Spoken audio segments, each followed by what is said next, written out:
If you're looking to promote your brand online, then the first place to look is to PPC campaigns. A PPC campaign is of course pay-per-click, and that means you pay each time a user actually clicks on one of your ads. There are several things that make this a fantastic way to generate traffic, which we'll look at later. For now though, suffice to say that PPC gives you the precise control that any advertising campaign needs and allows you to build a perfect business plan with a precise advertising spend, target demographic and profit margin. But when it comes to PPC, only one word will often come to mind: Google AdWords. Google AdWords is by far the biggest PPC platform and the one that most new marketers will go to first. But there are other options out there, and actually focusing only on Google AdWords can be a big mistake for your campaign. We'll look in more detail at why this is in the coming videos, but suffice to say, Google AdWords is actually more expensive, more competitive, and less precise in many ways. And this is where Bing comes in. Bing can help you reach an entirely different section of your market while avoiding direct competition with some of the bigger competitors in the field. As we'll learn, Bing can offer you the perfect backdoor and can even help your rankings on Google. It's the perfect starting point for the small, lean business and a very wise backup source of traffic for all online businesses. In this video series, you'll learn more about Bing and how it differs to Google. You'll learn why it's crucial to start paying attention to Bing, and you'll learn how to take advantage of all its unique features.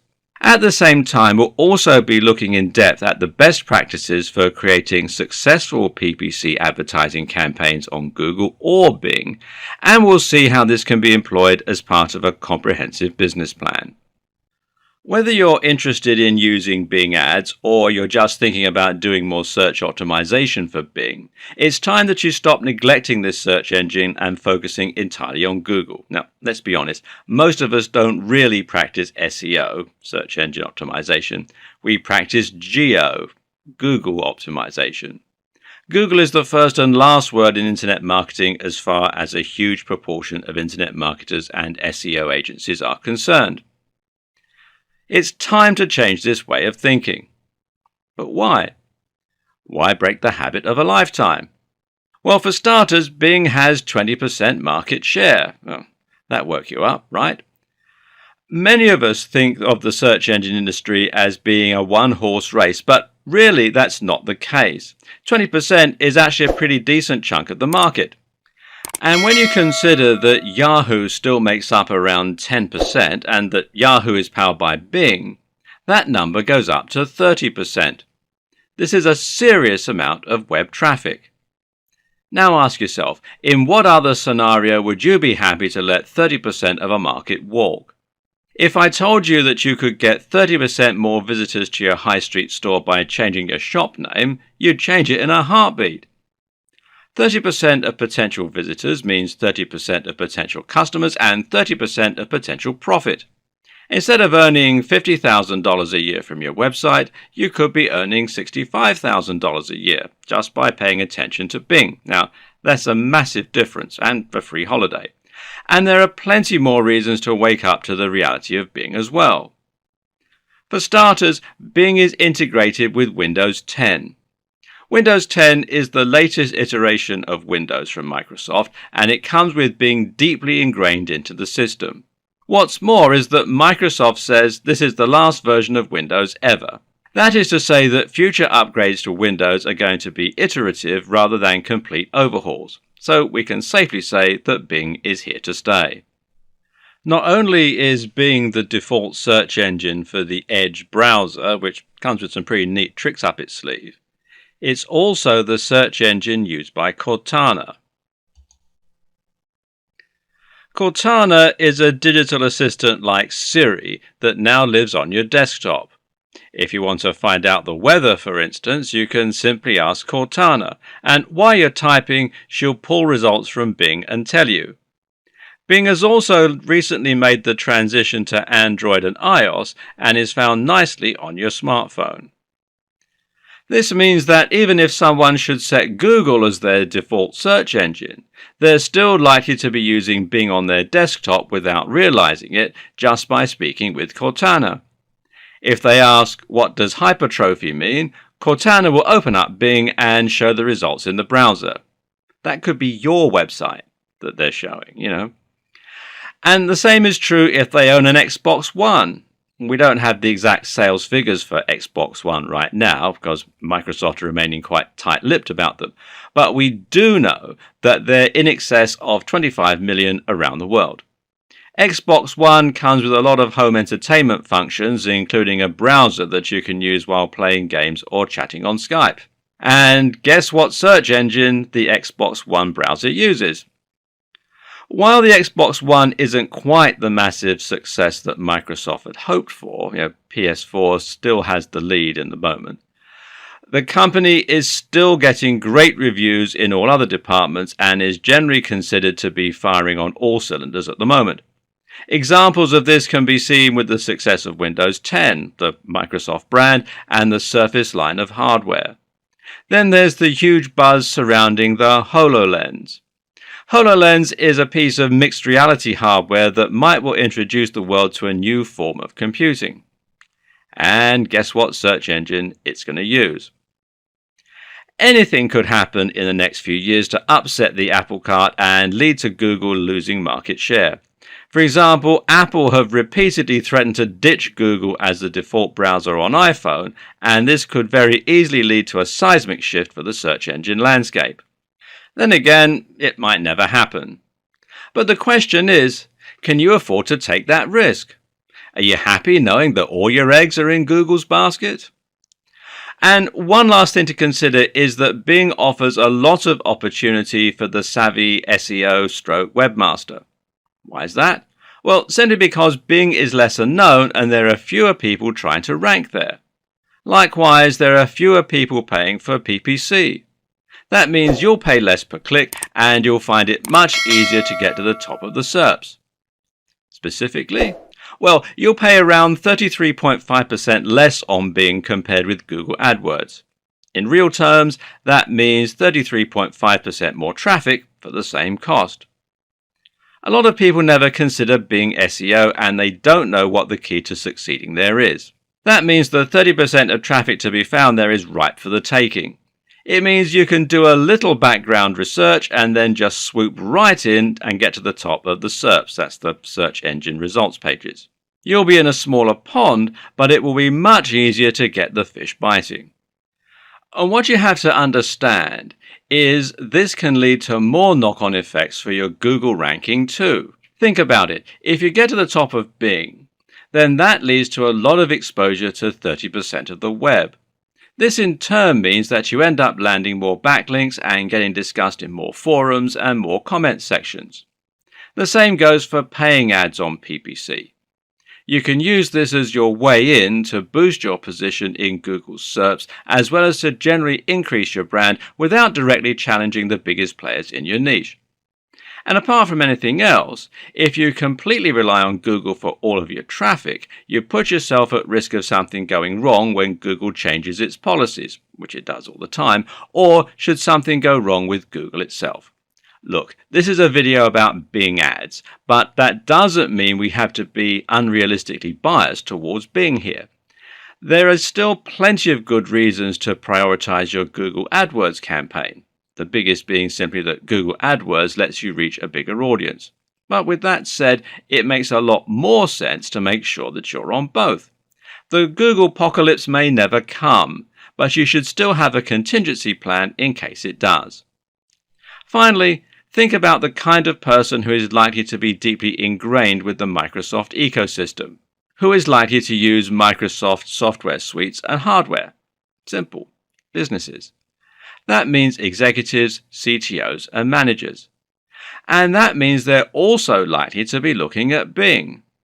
If that's your target demographic, then you should strongly consider adding Bing ads to your campaign. There are more reasons why Bing might be a better choice for building an effective PPC campaign.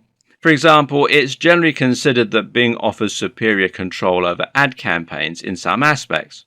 For example, Bing allows you to set different ad campaigns for different time zones, allowing for sophisticated ad scheduling strategies. And this can end up making an important difference to your success. As in comedy, timing is everything for marketing. Likewise, Bing allows you to set more things like location and language for each ad group rather than for each campaign. Bing also allows more precise device targeting, letting you set different bids for different types of devices. It also lets you choose which search partners you want to work with, and it makes it easier to leave out variations of your search terms in order to create a more focused campaign. Oh, and on one little side note, Bing is actually much better looking than Google. Those daily features images really give Bing a relaxing and modern feeling, and the animated ones in particular can actually be reason enough in some cases to head on over to the site. Surely it's worth showing Microsoft some love for that. At the most basic level, Bing ads work like Google AdWords. So if you're familiar with the concept of PPC in general, you can probably fast forward some of this video. Still here? Then let's quickly recap. Essentially, PPC ads are pay-per-click ads. That means you'll literally be paying per click, paying for each person who clicks on one of your adverts. The reason this is such good news is that you'll never pay anything for a campaign that was a complete failure. If you create an advertising campaign for Bing and not one person looks at it, then it will literally cost you nothing. It also means you can precisely calculate the cost of each visitor to your site. Now, this is important because you can use that information to calculate how much each customer is worth and thereby start making very accurate projections about your earnings and identifying the best ways to spend your money. So the next logical question is how much you're going to spend on each click. And the good news is that you get to choose this. You get to choose your maximum spend and you also get to choose your budget for the day. First, you define your CPC or cost per click, which is going to be the maximum amount of money that you're willing to spend for each new visitor. You'll probably want to keep this fairly low. The most that brands will generally tend to spend is up to $2, but even that's unusual. Generally though, you'll want to set this a bit lower and your average will probably come in at around 10 to 20 cents. The next thing to do is to set your daily budget. Once the accumulated clicks you've received reach this amount, they'll stop and you won't spend any more money. So in theory, if you set your CPC to 20 cents and you set your daily spend to $20, that should mean you get 100 visits to your site for that amount. But things get a little more complicated, seeing as you don't tend to spend the full amount of your CPC.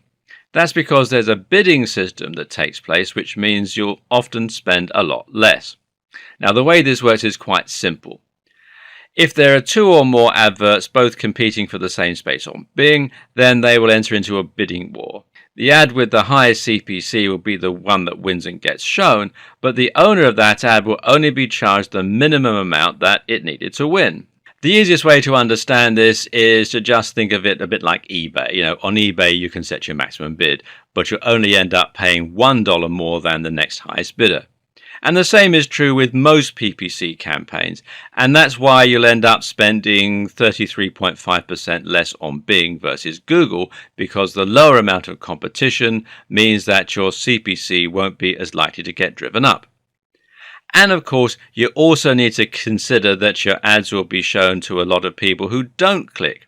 You don't pay anything for these ads, but that doesn't mean they're worthless to you because you'll still be getting exposure and you'll still be starting to build your brand. The other thing that most PPC ad networks have in common is the ability to target a specific demographic. And this means that you can identify who your buyer persona is and profile your ideal customer from there. Then you can target that person specifically with your adverts. The way you do this with both Bing ads and Google AdWords is by targeting search terms. When you pay for these ads, you're literally putting your adverts on the SERPs relating to a particular search term. You do this by choosing a keyword or key phrase, which is going to be the thing that you want people to search for in order to find your site. So, for example, if you were selling a hat, your key phrase would probably be buy hat online or cheap hats, etc. This is now a targeted ad because it lets you advertise specifically to people who are looking to buy the thing you have. That means they'll fit within your target audience, and actually this makes them qualified leads. Another way this might work is by going the slightly long-term route and focusing on search terms related to interests. You might have a site where you blog about fitness, for example, and sell supplements and training clothing. In this case, your keyword might be how to lose weight or fitness articles. A good keyword is going to be one that is both popular with your specific target audience and that is not overly competitive. We'll look at this in more detail in the subsequent videos. Rounding out the holy trinity of PPC networks is Facebook ads. Facebook ads are similar to Google AdWords or Bing ads in terms of being PPC, but the difference is in where the ads are shown and how they're targeted. As you might have guessed, Facebook ads are shown on Facebook and will appear in the home feed and sidebars while you're browsing. These show ads which are once again tailored to the person using Facebook. But this differs insofar as the ads are targeted based on information the user has given Facebook. Information such as their age, their sex, their marital status, their location, and even their hobbies and interests. This allows you to even more precisely target the right person, but not necessarily at the right time when they're looking for products. When someone is browsing Facebook to catch up with their friends, they're more likely to be just frustrated to see your adverts popping up. With all this in mind, Facebook ads is another useful platform to add to your campaign in conjunction with Bing and Google AdWords. Just make sure you're using the right ads for the right location.